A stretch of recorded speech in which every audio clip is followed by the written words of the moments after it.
the potential enemy only minutes away. The first line of defense is tactical air power. The need is for quick response, high performance, and the ability to fly again and again and again with only the aircraft, the men, and the supplies at hand.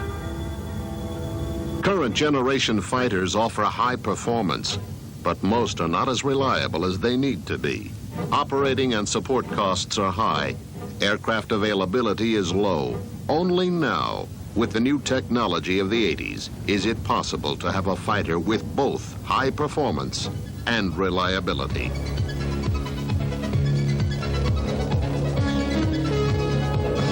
This is the F-20 Tiger Shark, America's newest tactical fighter. The F-20 is the most dependable fighter flying today, with the performance and modern systems needed to dominate the tactical air combat arena on air-to-air, air-to-ground, and air-to-sea missions.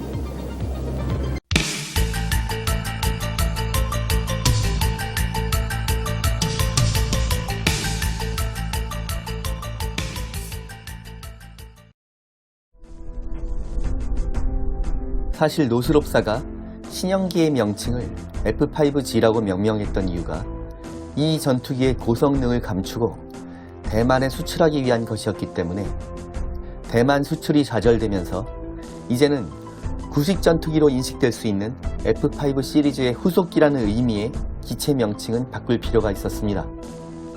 노스롭사는 미 공군에 F-20로의 기체 명칭을 바꾸도록 허가를 요구하게 되고 미 공군이 이를 받아들이면서 공식적으로 F-20 타이거 샤크라는 명칭으로 변경이 됩니다. 하지만 이름이 바뀌었다고는 해도 원래 F-5G였다는 사실은 변하지 않기 때문에 후에도 구식기의 이미지를 계속 남기게 되어 노스롭사의 발목을 잡게 됩니다. 한편 이 무렵에 한국 공군도 F-20 타이거 샤크의 도입을 고려한 적이 있었습니다. 대만의 무기 군수 조치로 대만의 판로가 막히자 노스롭사는 세계 여러 나라를 돌면서 F-20의 판촉 행사를 하게 되는데 그 마지막 국가로서 우리나라에 방문하게 됩니다. 우리나라는 대만 못지않게 프리덤 파이터와 타이거2의 대량 사용 국가였기 때문에 노스롭사는 은근히 기대를 하게 되고 우리나라 정부에 대대적인 로비를 하게 됩니다. 결국 1984년 10월 10일 노스롭사의 홍보팀이 방문하여 한국의 수원기지에서 많은 공군 관계자 앞에서 시험 비행을 펼치게 됩니다. 그런데 시험 비행 도중 멋진 기동을 펼치던 F-20이 갑자기 조종성을 잃으면서 추락하여 폭발해버리는 황당한 사건이 발생하게 됩니다. 이로 인해서 노스롭사의 로비를 받으면서 F-20을 도입하는 것을 고려하던 한국 정부 관계자들이 당황하게 되고 결국 이 사고로 인해서 F-20의 한국 공군 도입은 백지화됩니다. 훗날의 사고 기록 분석 자료를 보면 이 사고는 기체의 결함이 아니라 기체의 기동성이 너무 좋아 조종사가 지일럭에 의한 실신에 이르렀던 것이 나타나 이 사고는 노스롭사로서는 너무나 안타까운 일이 됩니다. F-20 도입의 백지화가 결정된 후 국제정세가 변하면서 1986년 드디어 한국은 미국으로부터 신형 F-16CD형을 도입하게 되는데 모든 공군 관계자들이 F-20보다는 F-16을 원하고 있었다고 합니다. 여담이지만 만약에 한국 공군에만 F-20이 도입되고 이후에 개발이 중지되었다면 한국 공군은 난감한 상황이 되었었겠죠. F-20 매니아들에게는 안타깝지만 우리나라에서 F-20 도입이 백지화되고 이후에 신형 F-16이 도입된 것은 차라리 잘된 것이라고 평가할 수 있겠습니다.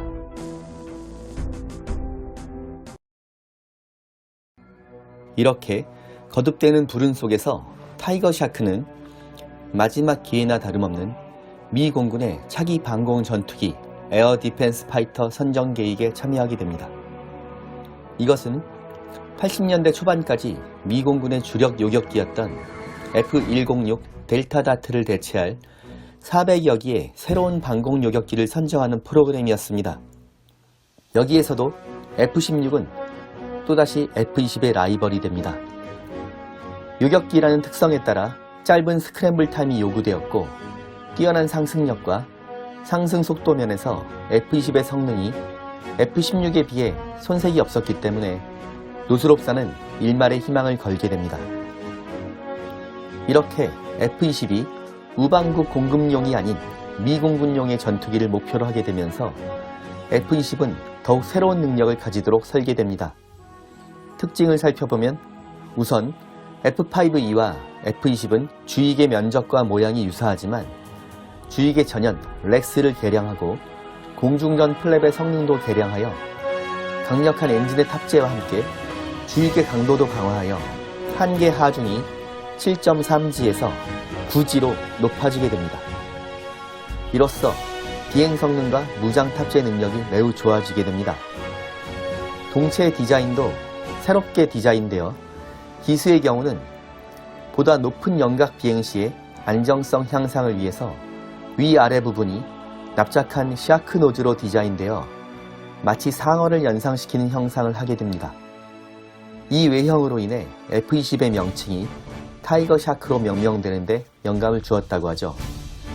조종석의 디자인은 1980년대 최신 전투기답게 FA-18과 유사한 최신 디지털 계기판을 도입한 글래스 콕핏으로 제작되었으며 캐노피도 신형 파노라마 캐노피로 설계되어 타이거2에 비해서 투명 부분의 면적이 45%나 늘어나게 됩니다. 따라서 시야가 매우 좋아지게 되죠. 여기에 연료 효율이 좋으면서 엔진의 중량이 경량급인 F404 터보팬 엔진을 사용하면서 타이거2에 비해서 약 1.6배의 추력을 가지게 됩니다. 따라서 최대 속도도 마하 2를 가뿐히 넘기게 됩니다. 엔진 효율도 좋아서 연료 소모량은 타이거2에 비해서 오히려 10% 정도 감소하게 되었기 때문에 항속거리도 늘어나게 되었습니다. 무엇보다 F-20은 대만 공군용 기체로 설계될 당시에 제한이 되었던 신형 레이더 시스템을 이제는 마음껏 쓸 수 있게 됩니다. AN/APG-67 레이더 시스템을 도입하게 되었는데 F-16이나 FA-18과 같은 신예 전투기들과 거의 대등한 수준의 레이더 성능을 가지게 되었습니다. 이 신형 레이더와 화력 통제 장치의 장착으로 F-20은 AIM-7F 스페로우 미사일을 발사할 수 있게 되었으며 AIM-120 암람 공대공 미사일도 운용이 가능하게 됩니다. 무장 능력에서는 일단 F-5 시리즈의 상징과도 같았던 기수의 M39 20mm 기관포를 역시 이문 고정 장비하게 되는데 기체의 파워가 늘어나고 전방 동체가 약간 커지면서 1분당 450발의 탄약을 탑재할 수 있었습니다.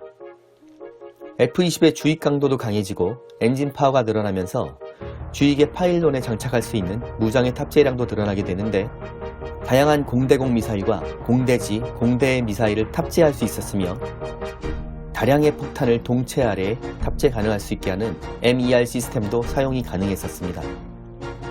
비행 성능 면에서는 더욱 뛰어나서 F-20은 9G까지도 선회가 가능했으며 선회 능력 면에서는 기동성이 좋은 편이었던 타이거2에 비해서 약 1.5배나 향상됩니다.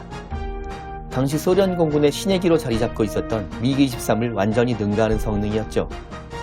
미그 23의 선회 반경은 약 1600m로 알려져 있었는데 F-20은 불과 970m의 선회 반경을 자랑하고 있었으며 미그 23이 180도 선회하는데 16초가 걸렸던 반면에 타이거 샤크는 11초면 180도의 선회를 해낼 수가 있었습니다. 이 성능은 미 공군의 주력 전투기로 활약하고 있었던 라이벌 F-16과도 우열을 가리기가 힘들 정도의 대등한 비행 성능이었습니다. 1985년 초 노스롭사는 대당 1,500만 달러라는 저렴한 가격으로 400여 대의 발주가 가능하다는 견적서를 미 공군에게 내밀게 됩니다. 당시에 F-16C의 가격이 2천만 달러였기 때문에 약 4분의 3의 가격으로 충분히 승산이 있었다는 카드였죠. 그러나 제네럴 다이나믹스사는 즉시 반격에 나서 F-16C의 레이더를 약간 다운그레이드하고 F-22 자랑하는 긴급 출격 성능에 뒤지지 않는 개량형을 약속하면서 가격도 F-20과 같은 1,500만 달러를 제시합니다. 이렇게 되자 양사의 경합은 점점 F-16 쪽으로 기울게 되었고 결국 미 공군은 심사숙고 끝에 1986년 10월 31일 최종적으로 주력 요격기 선정을 F-16으로 결정하게 됩니다. 결국 1986년 11월 노스롭사는 자포자기 상태로 F-20의 개발 중지를 선언하게 되고 타이거 샤크는 패자의 불명예를 아는 채 역사의 뒤안길로 사라져가게 됩니다. 결국 타이거 샤크는 아무리 잘 만들어진 전투기라고 해도 정식 채용되어 양산에 이르는 것이 결코 쉬운 일이 아니라는 교훈만을 남기게 됩니다. F-5A 프리덤 파이터부터 F-5E 타이거2까지 연속되는 행운과 좋은 성과로 승승장구하던 노스롭사는 무려 12억 달러나 투자했던 F-20 개발 사업에서 패배하면서 회사의 존립이 흔들릴 정도의 큰 타격을 받게 됩니다. 에어리어 88이 처음 상용되었던 1985년은 F-22, F-16과 함께 한창 미공군의 주력 요격기 자리를 놓고 경쟁을 하던 무렵이었는데 노스롭사가 많은 홍보 자료를 배포했다고는 해도 이렇게 베일에 쌓인 전투기를 그 당시에 애니메이션에서 재현했다는 것은 놀라울 정도입니다. 사실 이 무렵에는 F-20의 자세한 스펙이나 계기판, HUD 등등은 거의 군사 기밀급의 자료였음에도 실제 수준에 육박하는 완성도가 높은 F-20의 구현은 놀라울 정도입니다. 이 작품에서 F-20 타이거 샤크가 눈부신 활약을 펼치면서 많은 밀리터리 매니아들 사이에서 F-20의 존재가 부각되었고 이 전투기가 양산에 이르지 못하고 사라지게 된 것을 아쉬워하는 밀리터리 매니아들이 많아지게 되죠. 비운의 전투기 F-20 타이거 샤크의 리뷰는 여기까지입니다.